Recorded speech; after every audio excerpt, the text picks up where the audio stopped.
Hey, welcome to Facts at 5, everyone. I'm Michael Clark. I'm here at Wayne Scott at the LTV studios with Town Supervisor Peter Scoyoc. Welcome, Peter. Thank you, Michael. It's great to be on the show again. Well, it's always good to have you. So I wanted to talk a little bit about, Peter, about the election season upon us, and then we're starting to see some of these residual effects that the pandemic has had. And it was a great article in the East Hampton Star talking about how the demographic for the people that work at the polls is the people that are, maybe susceptible to COVID. The demographic is retired folks, and I know I actually did it in 2016, and I was 50 something years old, and I was the youngest guy in the group, and great people and great volunteers, and but there is an age factor there, and now with COVID and the fact that makes those people that they're susceptible to it. The Board of Elections is looking for some young blood, I guess you could say. Do you have any information on that for us, Peter?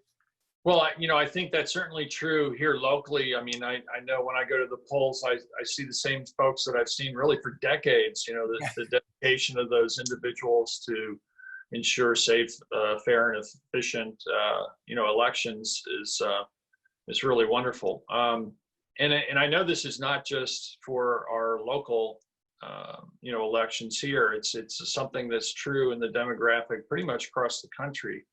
I was talking to my daughter last night, who's out in Berkeley working on her PhD. She's saying, I think I'm going to go volunteer for working the polls because, and I guess maybe they volunteer there. I don't know. It could be a paid position. I believe it's paid here in Suffolk County.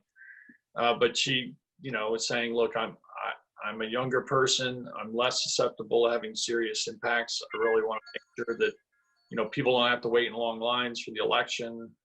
This is really important to be able to exercise that right. It's our most basic right in a democracy is to have a vote and choose who we have serve us in the government. So that is something we need to reach out and ask younger people if they can step forward and help us out with the elections this year. I know Suffolk County Board of Elections has been doing just that, and some other grassroots organizations across country have been encouraging young people to sign up. It's really not that difficult to do. It takes a little bit of time to train, and in many cases you would get paid to do that as well.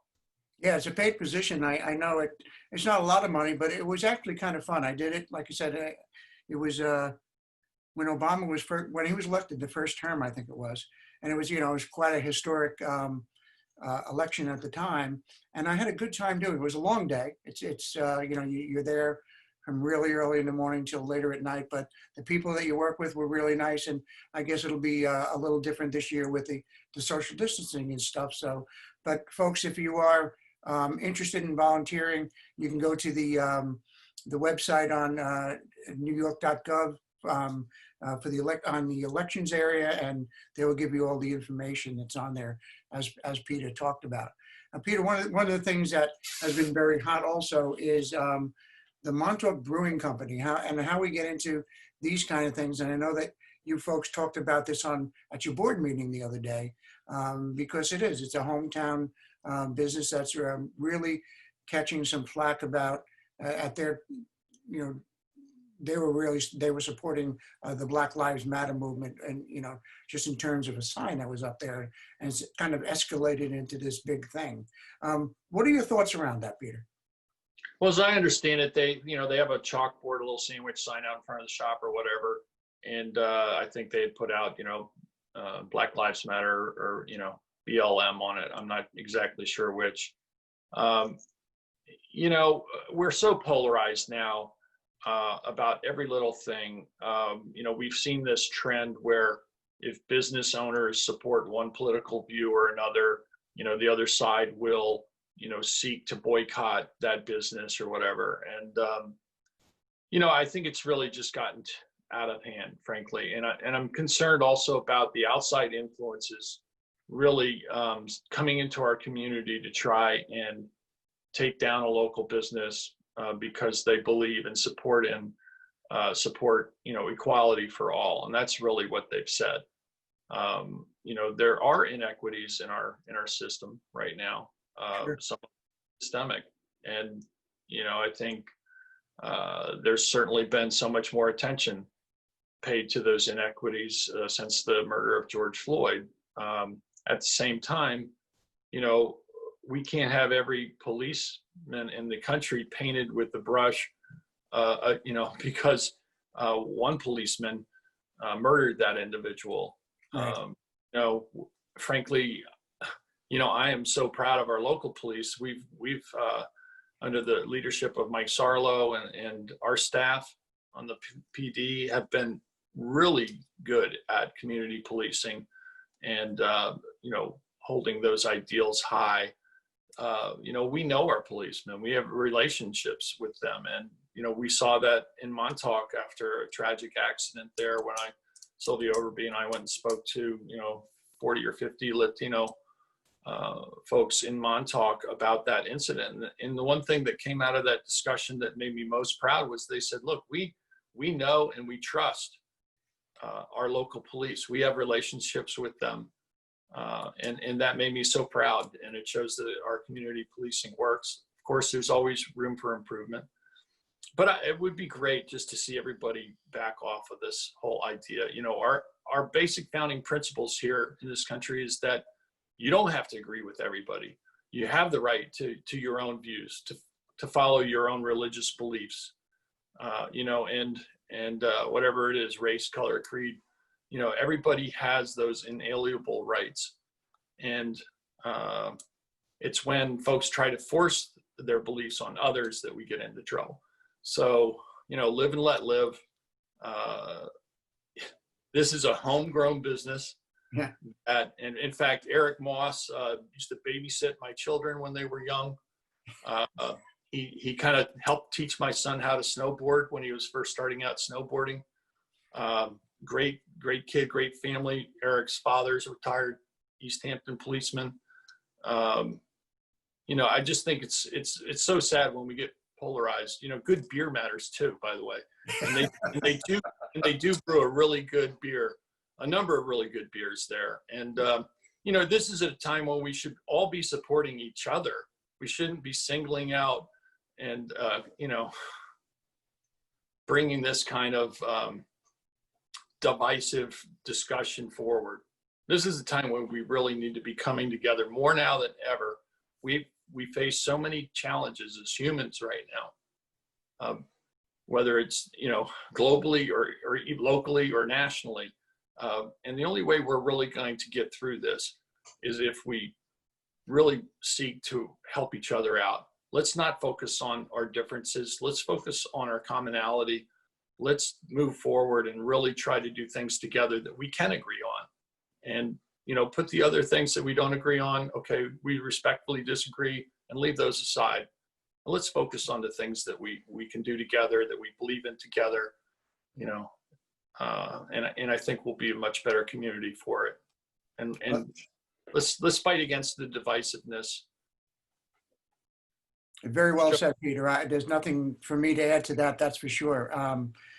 It's you captured all of the feelings there. So yeah, we especially as you said, it's homegrown. It's us. We're all together. We're all in this together. But I think it really shows. You and I have talked about this before.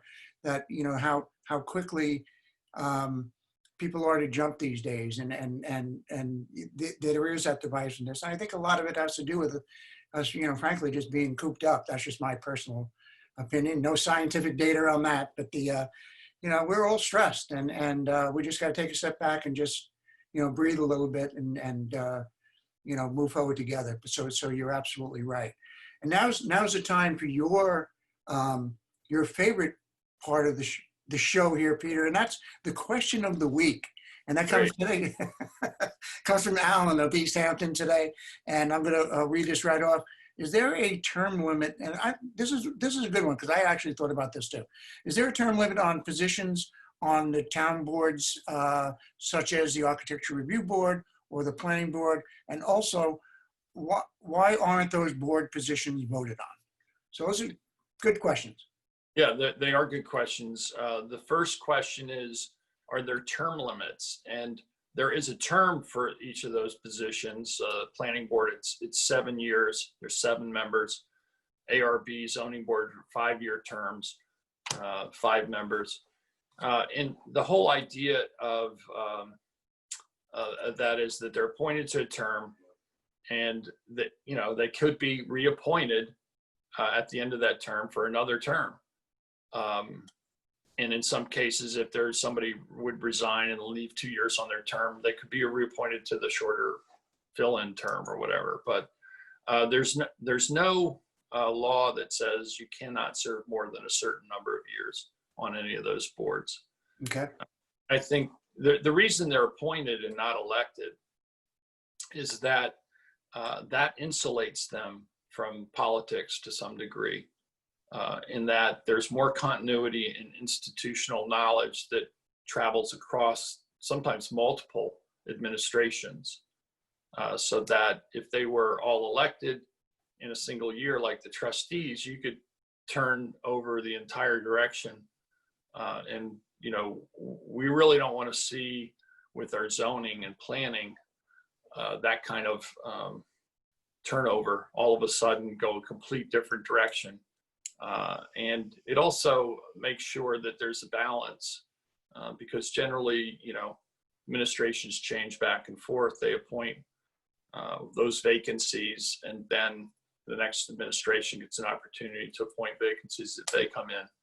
So it's a much more balanced approach, and that's why it's set up that way. It's to insulate from direct voting pressures in order to get applications through. Sure. Or to deny them. It insulates those members from that kind of pressure. I hadn't considered that. It's very interesting. And now I'll add to the question of the week. So when they're appointed, and this just popped into my head. So are there certain qualifications that you look for, or are there guidelines? So say, for example, the Architectural Review Board, you know, you need, not to throw Mike on there, you know, it's a, what's the basis for that? Well, I think it varies from person to person in terms of the qualifications that the appointing board member is looking at. For me personally, I've always strived to find somebody who, first of all, is interested in protecting our natural environment. Sure. And can balance that against the needs of the community, the true needs of the community, and to understand that well. They don't have to be mutually exclusive, but sometimes when they come up against each other, you know, a balance goes in favor of one or the other.